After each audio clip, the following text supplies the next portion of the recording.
What is going on, everybody? I hope you're having a great day today. This is Alex from the Fresh Fantasy Podcast, and this is the second episode of Season 3.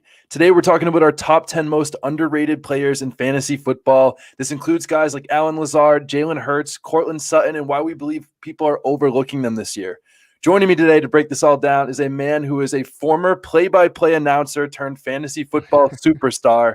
He has been with the NFL Network for more than a decade and is one of the funniest people in the fantasy football industry with over 99,000 followers. He is NFL's Marcas Grant. Welcome to the show. I appreciate the invitation. Yeah, it's funny. I was over 100K, and I don't really care about follower counts. Like half the time I don't even want to be on Twitter, but like I was over 100K, and then the season ends, and you realize that you sort of lose that. Like, you know, when the season goes away, sometimes people kind of unfollow you because they don't really care about fantasy, and I get that. Like I said, I generally don't care about follower counts, but there was a little bit of me that was like, I was over 100K, and then I dropped back down, and I was like, oh. So I feel that though, because once you hit triple digits, though, I can imagine like there's no worse thing than going under, and you're like, okay, when am I going to get back up there? It's like, you know, it's like a guy who rushes for 100 yards, right? Yes. You're at 101 and you get tackled in the backfield and you're like, right? Sort of Exactly. No, I totally, and I found the same thing on TikTok where I went down like 1,000 followers after the season, and I was posting a couple of videos of people like, why are you posting? It's like the Super Bowl just ended. But I mean, it's tough to see it go down, but you know it's hopefully going to just rise higher next season. Right, but, exactly. Hey, cheers to triple digits though that you've been there, because I remember that you were at 100K, and I remember I looked and I was like, wait, I can't say that he's at over 100K anymore. Yeah, I just, I was like, I admittedly, I was like barely over. Like it wasn't like, I wasn't like 110. I was like barely over, and then the season ends, and you get, you always have those people that kind of check out for the off season. Yep. And I get it, it's cool, but hopefully once we get back to July and August, I'll get that boost back. My ego can get refreshed a little bit. I know, absolutely. Especially come mid-July when the views start going up and everything, people start looking at your takes a little bit more. It gets a lot better. But with that being said, is it going to get a lot better for Lazard? Now that Davante Adams is gone, that is the first player you have on your list. He's someone that I've been very divided on, but it seems like you are buying Lazard. Why is that? Well, I am. I mean, at least I'm buying him at where his current ADP is right now, right? Like I think when I checked, he was in the double digits. And I'm not going to sit here and pretend that Lazard's going to be some, bona fide wide receiver one, but we're talking about a team that has lost about 220 targets. I mean, when you look at just Davante Adams and Marquez Valdes-Scantling, that's about 220 targets that are gone. And at this moment, as you and I sit here and talk on April 18th, really, who's his competition for targets? It's Sammy Watkins, who hasn't been relevant in years. Randall Cobb, sort of the same thing. I mean, I don't think that Robert Tonyan is going to suddenly absorb all these targets. And even if the Packers go out and draft a wide receiver in the first round, which, look, when you factor in the Green Bay history of these sort of things, there's no guarantee that they do that. But even if they do, I don't think you're going to see one of these guys come in and have a Jamar Chase-like season where they're just hoovering up all these targets. So I think just on volume alone, Lazard deserves to kind of be bumped up a little bit higher than where he is. I think you factor in also that he's got a rapport with Aaron Rodgers. And that's the thing we have seen over Rodgers' career, is that when he finds a guy he can trust, he will go to him a lot. And, without Davante Adams there as that safety blanket, I think you're going to see, especially early in the season, Lazard get a lot of those looks. So again, look, I don't think he's more than, I think at best he's probably a low end wide receiver too. But I think he deserves to be drafted a little bit higher than where he's going right now. And maybe once we start to get to the summer and we get past the draft and that sort of thing, maybe the consensus starts to catch up a little bit. But I was just very surprised to see how low his ADP is right now. Yeah, and I think that's the biggest thing is that you don't have to love Lazard, but when you look at what his cost is, I mean, when you can get a guy in the double-digit rounds, like you said, that might get triple-digit targets, it doesn't matter who it is. I think that's something that I'd be hammering all day just because the potential volume, and then it's not only just volume, it's volume coming from, one of the best throwers of the ball in the NFL. I'm definitely in on that, and I love that. I really, really love that pick. Another guy that I love that, admittedly, Marcas, I was so far out on, it's not even funny. He's probably one of the players that I'd never would have drafted in like the 30th round of a draft last year. But it's Kadarius Toney for me.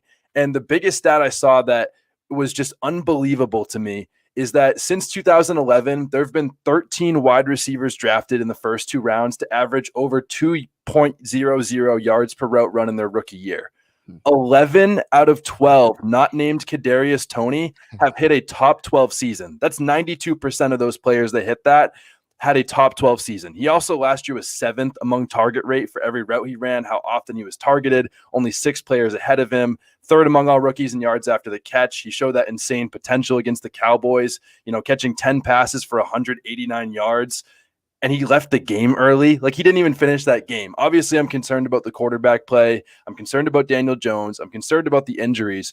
But it's another one of those guys that, that list is pretty crazy, that 11 of those 12 players that have done it were all top 12 receivers at some point. The only one, for people that are wondering, was Devin Funchess. Didn't hit it. So, anytime Devin Funchess on the same list, it's a little scary. But I think that's pretty elite company to be in. What are your thoughts on Kadarius Toney at this point? I think the argument in favor of Kadarius Toney is, just look at the Giants pass catching group as a whole. They've got a bunch of kind of nice pieces, but nobody that really blows you away. I will say, I don't think Kenny Golladay can be worse than he was last year, right? Agreed. I don't think it can get it, because you and I caught the same number of touchdowns as Kenny Golladay in 2021. So I don't think it gets any worse, but what we saw out of how they used Toney last year, I think, sort of gives you a glimpse into what he can be. They just want to put the football in his hands, let him get in space, let him be athletic. Now, for him, he's got to stay healthy. He's kind of got to get his head right too. I know there were some things just kind of attitude wise and behavior wise that they weren't really thrilled with. So if he can kind of get that part right, stay healthy, I do think there's a chance for him to take a step forward, because the Giants are looking for playmakers. You mentioned Daniel Jones and the team trying to figure out what he is at this point in his career. The wide receiver group, like I said, it's fine. You got Golladay. I think Sterling Shepard's a nice receiver. But I think they're looking for that guy who can be the playmaker. Look, we were at some point where there were rumors, I don't know how serious they were, but rumors about them trading Saquon Barkley, right? So that sort of tells you that they're not 100% on Saquon even being a future for this franchise going forward. So I like the potential. And again, like we said with Allen Lazard, you're talking about a guy who's got an 11th, 12th round ADP at this point. The potential reward, I think, far outweighs what risk you're putting out there in draft capital. So I think, again, this is a situation where the upside is worth it because you're not spending a whole lot to add him to the roster.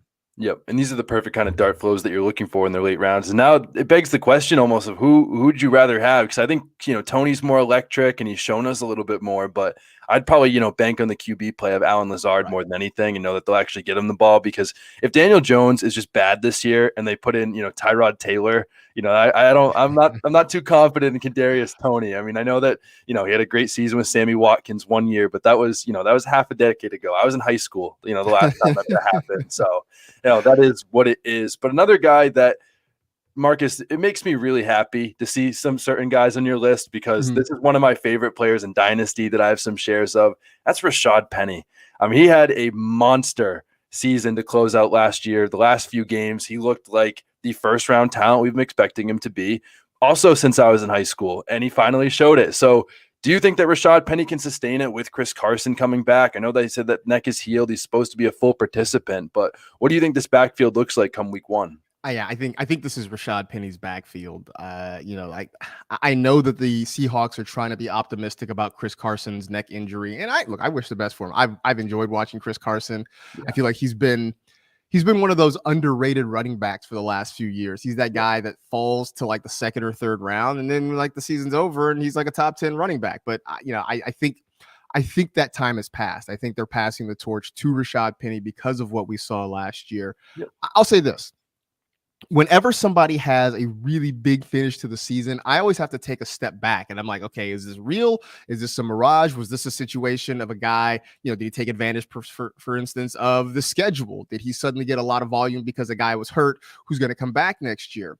But I do think what you said is accurate, that this is a guy who blew everybody away, especially with his speed coming out of San Diego State. The issue for him has been not being able to stay healthy. So hopefully, again, like Kadarius Toney, if he can stay healthy, we know Pete Carroll wants to establish the run. That is a thing that there are knowns and there are unknowns. A thing that is known about Pete Carroll and the Seahawks is that they want to run the football. And I think especially when you're talking about Drew Lock as their starting quarterback this year, they're not going to give him free reign. Like there will be no hashtag saying, let Drew cook, right? It's not going to be like Russell Wilson when he was there in Seattle. They're going to lean on the run. So I think what we saw last year was very encouraging.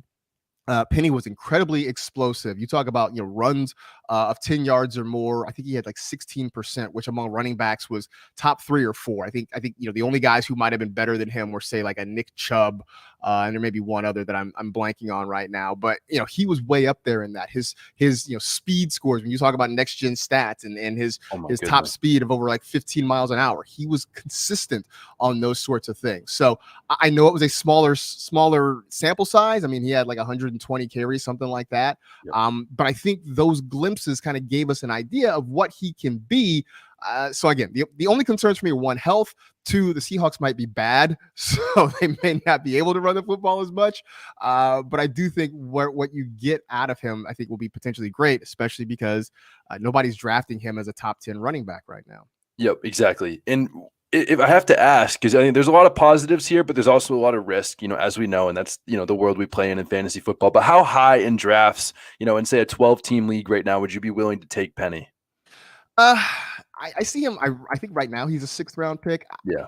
I think that's about right. I mean, look, I would reach maybe a round earlier. I'd go in the 5th round, something like that. I think a lot of it will depend on what your draft strategy is going in. The last couple of years, I have been about, maybe I grab a top level running back early, but then I want to try to get wide receiver and tight end sort of locked up in those first 3 or 4 rounds. So if that's the case, if you can get one good elite running back early, you can get a couple of wide receivers after that, then I think I'm okay with getting him in the 5th or 6th round, knowing that I've got at least a foundation somewhere on my roster.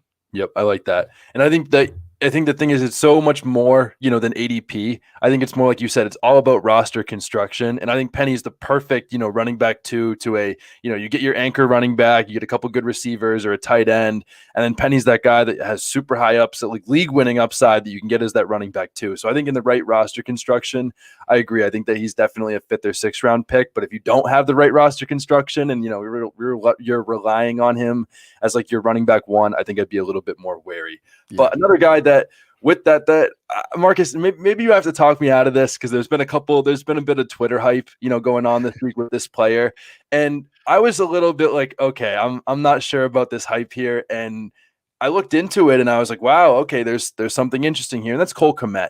So last year he had 94 targets and no touchdowns. I think that's bound to improve. But what's important is I think the Bears lost their 3rd, 4th, and 5th target leaders. Cole Kmet was 2nd on this team in targets. They lost their 3rd, 4th, and 5th leaders in targets. Over 144 vacated targets just from those 3 guys alone. And last year at the tight end position, Cole Kmet was 8th in targets, 9th in air yards, 11th in target share. And I know that he didn't have a touchdown, but it's not like they were allergic to throwing to him in the red zone. He had a 19.7 red zone target rate. That's really, really good. That's exactly what you want from a tight end. I know the tight end numbers weren't there, with touchdowns, similar to someone like a la Kyle Pitts. I'm not saying he's Kyle Pitts, but I think the numbers last year were very encouraging. There's not a lot of competition outside of Darnell Mooney. And maybe Cole Kmet isn't it, but he's still just 22 years old. It seems like he had a solid connection with Justin Fields. I mean, getting 94 targets last year. But do you think that he's worth a late round dart throw, or is this the curious case of like, okay, this guy hasn't broken out. I get it. He has a good athletic profile, but like, no, thank you. I think he is.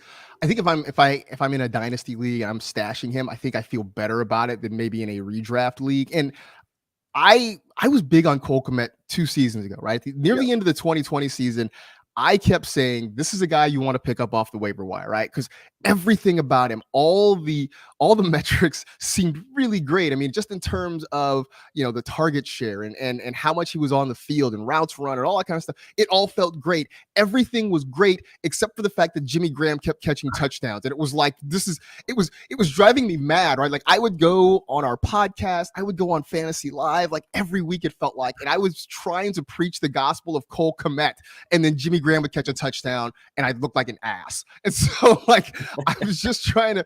So I still think he is a good, talented player who I think could have some opportunity. What I worry about now is just kind of the Bears offense as a whole. They've got Justin Fields, who I like. They've got David Montgomery. They've got Darnell Mooney, and that's kind of it. And so I sort of worry about what this offense is going to be. They've got a new head coach, a new offensive coordinator. There's so many unknowns that I think I don't know that I would, like I said, I don't know that I would draft him in a redraft league. I would, if I have him in a dynasty, I maybe hold on to him, stash him, wait a few weeks and kind of see what this Bears offense is going to be. But I feel like in a lot of redraft leagues, even if you don't take him, he's going to hang around on the waiver wire for a while. Yep. So I think that sort of gives you a little bit of leeway to go on, wait and see how this offense develops. And then if it looks like you can be something, you can go pick up Cole Kmet, because I don't imagine there's going to be a lot of fist fights for him off the waiver wire those first few weeks of the season. Yeah, you would hope not. And maybe I'm just getting, caught up in the hype of the last week or so. It happens. I get it. Someone that's interesting. And, when we were talking before the show, that sometimes, before the draft starts, you start to, have these crazy thoughts about players. And again, they could add a first round or second. Sorry, they don't have a first round pick, I don't think, but they could add an early wide receiver. And then, all this about Cole Kmet goes away. But I think the fact that he had 94 targets is pretty interesting last year. That's a lot more than I realized. And I think that with the third, fourth, and fifth guy gone, it's not out of the realm of possibility that you could get a very late round tight end with over 100 targets. I'm willing to bet on it, but he could also be, a la Evan Ingram the last couple of years, where, he might get the targets, but he's just never going to score because the offense is so terrible. That's probably a fair comparison. So saying the name Evan Ingram makes me just sad. Yeah, exactly. So maybe Cole's going to make me sad, and he's going to be the guy that, we get wrong every year because it fits that same profile. But sticking with former Bears, of players that didn't succeed in this offense last year and may have more success this year. How about Allen Robinson? He's a guy I've been talking up a lot lately. I'm excited for you to kind of take the reins here and talk about him. Allen Robinson for the Rams. What are you thinking about him for the season? First off, I'm just happy for Allen Robinson because 100%. I have been saying for years, and I know I'm not the only one. Like, I just wanted him to have a good quarterback for once. I thought maybe last year it was going to happen with Justin Fields, and then inexplicably they just didn't really throw him the football. I know he was sort of banged up at times, but they just didn't get him the ball, and I didn't understand it. And I know he was unhappy, and that's why he is in Los Angeles. And now he's got a bona fide, legit quarterback in Matthew Stafford there. And I'm not going to compare him to Robert Woods because they're different players, but obviously he slots in to that number 2 wide receiver situation there in Los Angeles. We know Cooper Kupp is going to be Cooper Kupp, right? He's going to do all those things we've seen the last couple of years. But look, we're not really sure when Odell Beckham is coming back. As much as I love Van Jefferson, I am a self-proclaimed Van stan. He kind of goes back to being the third wide receiver in this offense because you've got Allen Robinson. So there are going to be plenty of targets there. It's a really good offense with a really good defense behind it as well. So this is a team that I think is set up to prosper and be successful again. And so I wouldn't be surprised if you see Robinson get 90, maybe even 100 targets this year. I think he gets over 1,000 yards. I think you're talking about, 6 to 8 touchdowns. I mean, I think he goes back to sort of being one of those prolific, productive, consistent fantasy receivers that we wanted him to be the last couple of years, and it just never materialized in Chicago. I feel like he's sort of a victim of what's happened the last couple of years. I see some of the guys going ahead of him right now, right? Like I get Darnell Mooney is exciting. I like Mike Williams, but he's been inconsistent. Chase Claypool, I don't know about right now with Mitch Trubisky as the quarterback. Hunter Renfrow, I think, gets dinged because Devontae Adams is now there in Las Vegas. So there are a handful of guys that are going ahead of Robinson that I don't think will be as productive. So, again, if people want to keep leaving him there in the 7th round, like, I'm all for it. I'll gladly take the discount, but I'm expecting bigger things from him this year. Yeah, I'm expecting huge things. I mean, people forget that in 2019 and 2020, he was a top 10 wide receiver. Last year, Cooper Kupp and Robert Woods, with Cooper Kupp doing Cooper Kupp things, for the first 10 weeks, they were both on pace to be wide receiver 1s. Not just Kupp. Woods was also on pace to be a wide receiver 1. And I actually think Allen Robinson is even better player, than Robert Woods. I know Allen Robinson didn't have a great season last year, and maybe he's just lost it. But I think he's going to have a revitalization this year. I mean, he was one of the greatest separators we've seen in the last 5 years, at least according to Matt Harmon's reception perception. He was always among the top guys in beating man and zone and press every single year. And again, this guy is 1 year removed from being a top 10 wide receiver, 2 years in a row with Mitch Trubisky at quarterback. And now you saw what Matthew Stafford, did with those guys last year. I mean, Allen Robinson has never had a good quarterback in the NFL, and Christian Hackenberg was his college college QB. I mean, this is the greatest QB that he's probably had. I don't know who he had in high school. That's what I want. I want somebody to go back. Like, can somebody find out who Allen Robinson's high school quarterback was? Like, I want to know. Yeah, he probably had some like I don't know who was his. I mean, it was Marcus Mariota was probably his middle school quarterback. Probably the last time or something crazy like that. But you get what I'm saying. That this will be probably the first time he's had a really great quarterback, and I'm excited to see what he can do with that. But going to running backs, I know I'm an abrupt shift here. Leonard Fournette is a guy that I'm so excited about this year, and I think that he's a lot more underrated than people realize. And the biggest thing that I'd start with is, did anyone know that Leonard Fournette was the running back 3 in points per game last year, behind only Eckler and Jonathan Taylor? The running back 3. Everyone knows Lombardi Lenny was great. Everyone knows that he was awesome for the Bucs offense, but he was the running back 3 in points per game, above Najee Harris, above Joe Mixon, above all these other players. And Leonard Fournette last year was 12th in snap share, but he was 7th in weighted opportunities despite missing 3 games. Weighted opportunities are carries plus targets, and targets are weighted more because in PPR, a target is worth more than a carry. But Leonard Fournette was an amazing pass catcher last year. He was tied for first in the NFL with Deandre Swift in targets per game. He was 7th among all running backs in target share. He ran the 4th most routes among all running backs. And this guy's already had 3 top 10 finishes at running back in 5 seasons. And the other thing that, Marcus, you know as well as I do, that these injuries last year were awful for running backs. And Leonard Fournette has played at least 80% plus of his games in 4 of his 5 seasons. I mean, why wouldn't you want to draft this guy all day at the end of the first round, early second round, with 3rd in points per game? He's healthy every year. He's playing on this really great Bucs offense, and hopefully Gronk will come back and help continue to open up things for Leonard Fournette. But he's a guy I cannot stop buying. Am I crazy? Is he maybe a little bit too old, or is Leonard Fournette just at the right price to keep buying? No, I don't understand why right now I think he's the RB20. I'm like, I as you were talking, and I've done this before, I keep Googling. I'm like, did I miss something? Is there something like Ronald Jones isn't there anymore? And look, I like Ronald Jones. I think I like Ronald Jones more than most people, but Ronald Jones is in Kansas City now. I don't know if it's that if the Tyler Johnson hive has migrated to Keyshawn Vaughn. I don't understand why Leonard Fournette is sort of getting disrespected in drafts right now, right? I mean, you look at him, he's 26. I think he'll be 20. Actually, he's 27, I believe, right now. So it's not like he's really old. He did have that 1 year where he missed half the year because of an injury in Jacksonville. I mean, he hasn't had a ton of work. There's still a lot of tread on the tire.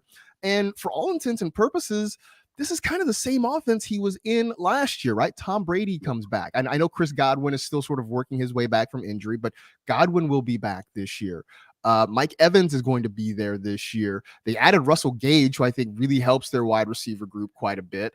I just don't understand why people have gone away from this. To me, this isn't like Cordero Patterson, right?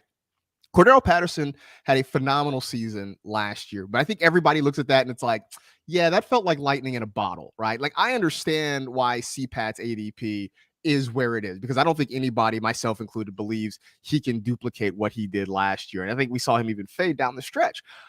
I don't see why Leonard Fournette can't continue being productive the way he is. And so I can't wrap my head around why he has fallen in ADP. I mean, he's behind he's behind Clyde Edwards-Helaire. Like, riddle me that, Batman. Like, I don't understand that one at all.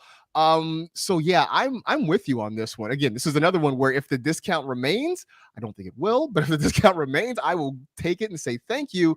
I just don't understand it. One of the crazy arguments I saw on, I think it was a TikTok comment like last week. I made a video about Leonard Fournette, and someone was like, well, Gio Bernard was hurt, and that's why he was on the field so much. Like Gio Bernard played 12 games and they missed some of the same games, man. Like they played together most of the season. And I was one of the people that wasn't buying Leonard Fournette. I was a Ronald Jones guy. You know, if anything of those three coming into last year, because I figured, Ronald Jones was great. They bring in one of the, better third down specialists of the last few years. How on earth is Leonard Fournette going to break down? And then Jason Light himself said after they re-signed Leonard Fournette, he's one of the rare 3-down backs that you can sign in this game after they just re-signed him. We saw what he did last year. I don't think his role is going to change. It's not like he just turned 30. Like you said, he's 26, 27 people. I mean, it's just beyond crazy to me. But again, I will continue to buy the discount. Marcas, we haven't met before today, but we are definitely becoming really great friends here after I saw this list of picks that you have. Because another guy that I continuously keep beating the drum for is Cortland Sutton. I've talked about him a lot. I like him more than Jerry Jeudy. I don't know if you feel the same, but I think that he is destined to cook this year with Russell Wilson. Cortland Sutton, Marcas, please tell us why we all need to be going after him. So first off, I think Russell Wilson being in Denver raises everybody's value a little bit. Like I think that includes Jerry Jeudy. You talk about like tight end dart throws. I sort of like Albert Okwuegbunam too. I like Albert O late in drafts, especially with Noah Fant not there anymore. But Cortland Sutton, I think, is the guy because he is that field stretcher for this offense. He's the deep threat. And of all the things Russell Wilson does really well, one of the things is he throws a great deep ball. And so if he can get the ball down the field to Cortland Sutton, I think they're just big plays ready to happen all the time there. And so, the one thing I think a lot of us kept saying the last couple of years is that this Broncos offense felt like it was a quarterback away. And obviously Drew Lock wasn't the answer. As much as I like Teddy Bridgewater, I mean, he is a stopgap quarterback, right? Like he's not the guy that's going to take your team to the next level. Russell Wilson can be that guy. And so I think Jeudy takes a step forward. But I also think that Cortland Sutton's the guy who really benefits, is the guy who gets deep down the field. I think it's funny. I think he's kind of a hybrid of DK Metcalf and Tyler Lockett, right? Ooh. He's not as big as Metcalf. He's not like DK Metcalf is an actual real life superhero, right? Like you see this guy, you see the way he's built, you see the way he runs. He's like an actual Avenger. Tyler Lockett, obviously a smaller guy who works well in space. Sutton's kind of in between the two of them there, and I think he's going to really prosper. Side note to this, maybe it's also because Jerry Jeudy made me feel old. I met him at the Super Bowl, and I asked him if he was excited about Super Bowl halftime. And first off, he didn't know who was performing at Super Bowl halftime. And then when I told him it was like Snoop and Dre and Eminem, he told me that those guys were before his time, and he might not know any of those songs. And then I felt like that Matt Damon gif where he just turns old all of a sudden. Like that's how I felt. Oh no, that's crazy. I was excited for that. I know a lot of people were. Yeah, I definitely do not feel old. I think that is a Jerry Jeudy problem. He's too focused on being in the NFL and catching passes from Russell Wilson. We will attribute it to that. But Cortland Sutton, I think one of the craziest things, my favorite argument of this is that, I don't know if you knew this, Marcas, but DK Metcalf and Cortland Sutton last year had nearly identical air yards. You know what I mean?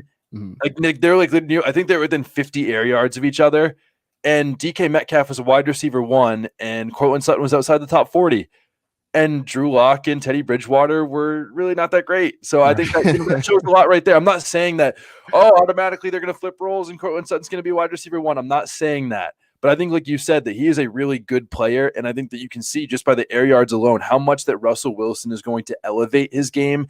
And I think that last I checked, Cortland Sutton was going in like the late 20s for wide receivers. Mm-hmm. When he could literally be a wide receiver 1 this year, I think that maybe he could be a little bit more boom or bust a little bit with Russell Wilson because he's more the deep threat, where Jerry Jeudy's more the small, the intermediate threat.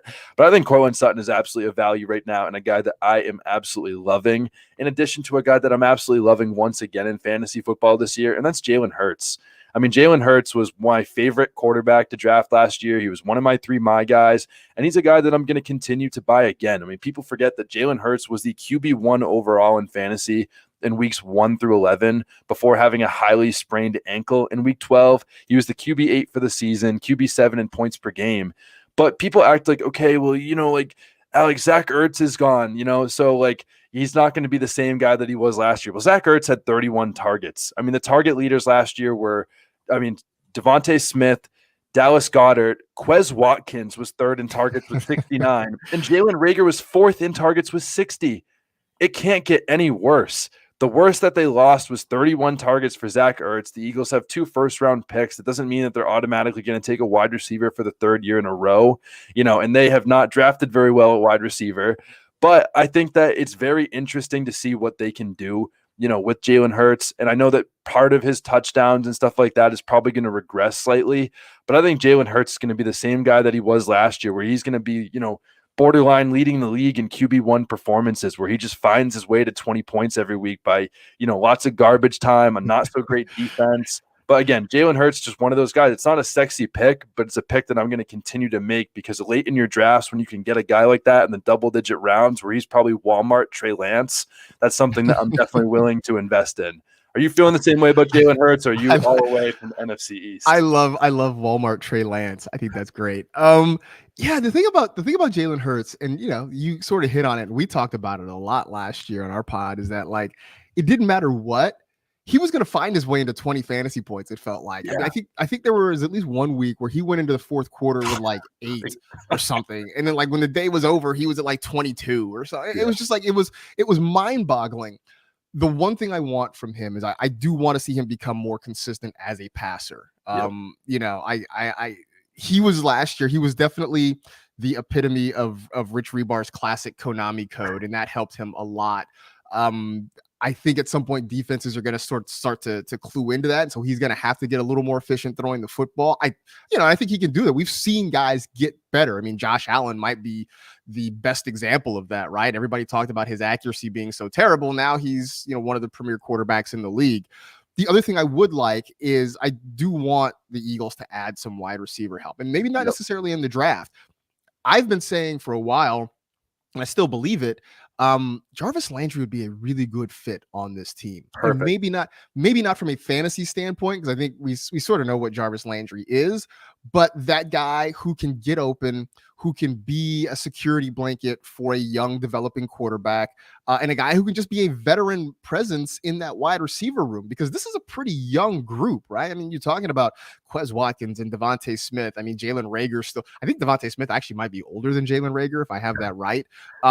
So this is a young group still. So if they can bring in a Jarvis Landry, he can give them that veteran leadership. He can be that guy that you can count on to kind of keep the chains moving when you need to. And I think that helps Jalen Hurts in a big way.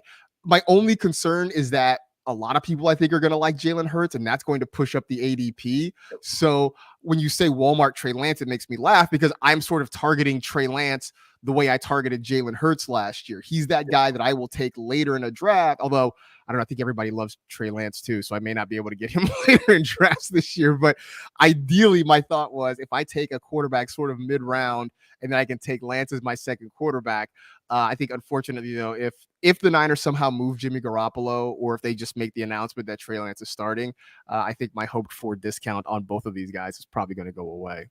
Yeah, they're definitely my 2 favorite quarterbacks to draft right now. It depends on the site. I know Trey Lance is going after Jalen Hurts, which is criminal, in some, just because they're unsure of who's going to be the QB1. I know there's a report yesterday that came out. Trey Lance himself said that, all the indications he's got informally, are that he'd be the QB1, but, anything can happen with this 49ers team. I mean, Jimmy G has still been okay for them, but obviously as fantasy football fans, we need some Trey Lance on the field. But again, 2 guys that I'm going to draft. And again, those rush first guys. The only other thing I wanted to say, I hate to disagree with you here, but I can't think of anyone, and I might be completely wrong on this, but I can't think of a rushing quarterback like Jalen Hurts that consistently gets volume on the ground that teams have just figured out. I thought they'd figure out Lamar Jackson for what he does each and every game. I thought they'd figure out Kyler Murray, what he does each and every game. You think they'd figure out Josh Allen, and how to keep him in the pocket each and every game. But every year these guys find a way to get rushing numbers. Sometimes it's in garbage time. They always find a way to get theirs because they're talented as they are as rushers. And that is that with Jalen Hurts. But who knows? We'll see. But I am someone I will continue to buy. Marcus, I will not lead it right in. I will let you reveal yourself this time. Who is your final top underrated player in fantasy football? All right. So I guess I got to set this up though, right? Because fantasy Twitter is amusing in so many ways. I mean, there's a lot of great people who are really smart, doing a lot of great work, but also just as a whole, it's amazing the conversations that we have. And I woke up, a few weeks ago, and as I tend to do, scroll Twitter first thing in the morning, which is probably not great for my mental health, but it's what we do. But I wake up a few weeks ago, and Twitter is on fire arguing about Amon-Ra St. Brown. And I will tell you this. There's a weird thing, and people who live on the West Coast know this, right?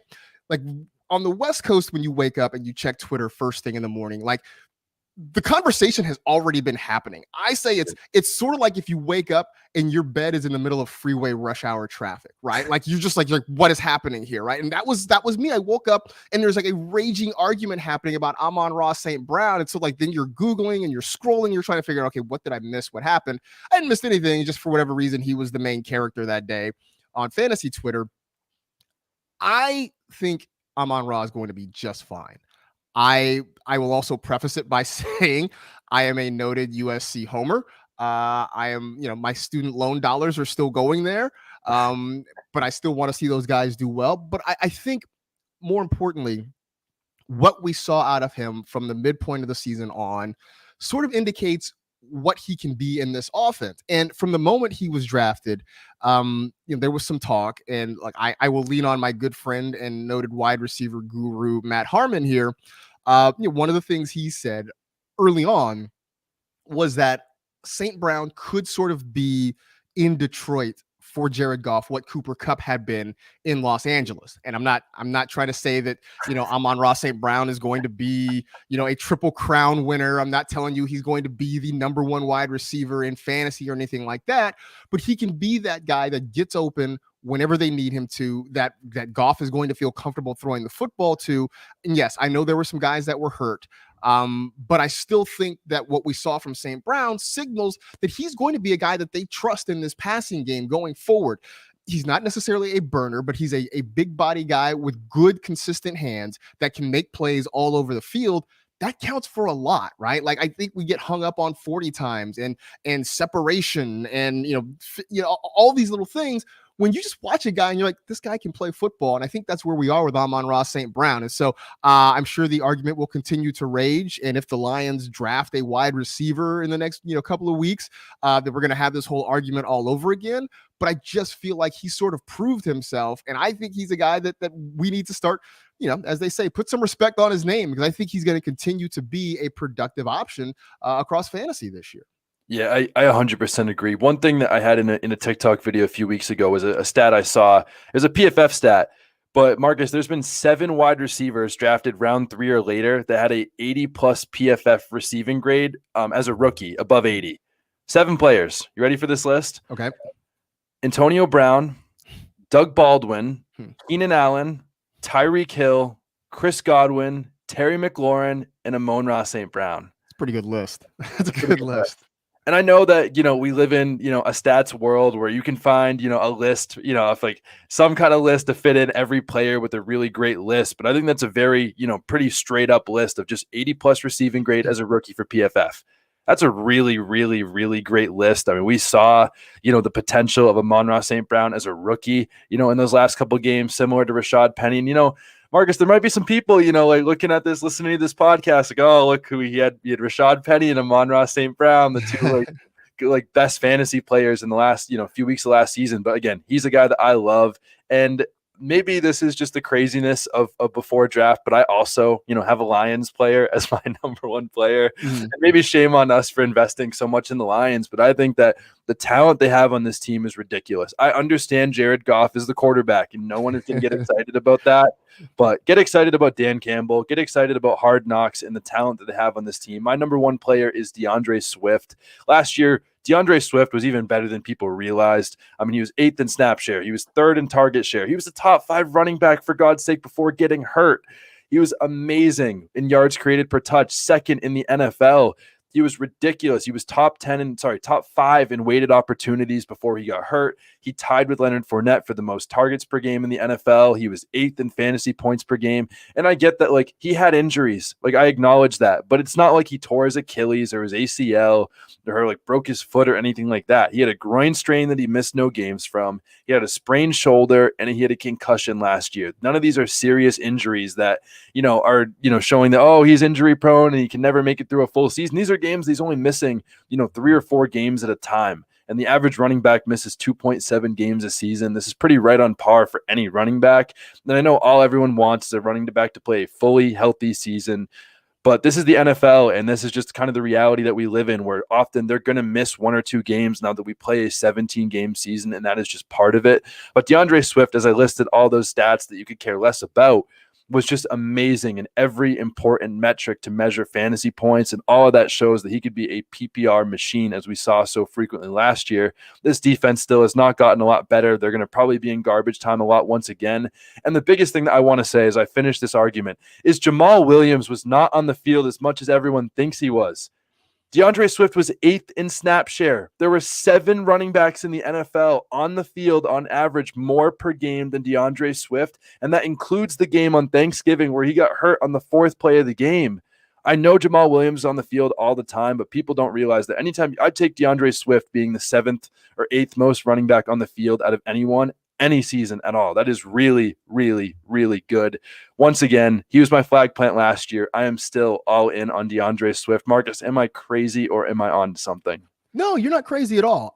And I will say this. I was wrong about DeAndre Swift last year, and the thing that I thought would be his undoing turned out to be his strength, because I looked at the Lions last year and I said, this team's not going to be very good. Defensively, they're going to give up a lot of points. They're going to be playing from behind. And is DeAndre Swift going to be on the field when they're trailing, when they're going to have to throw the football to come back? And it turns out he was.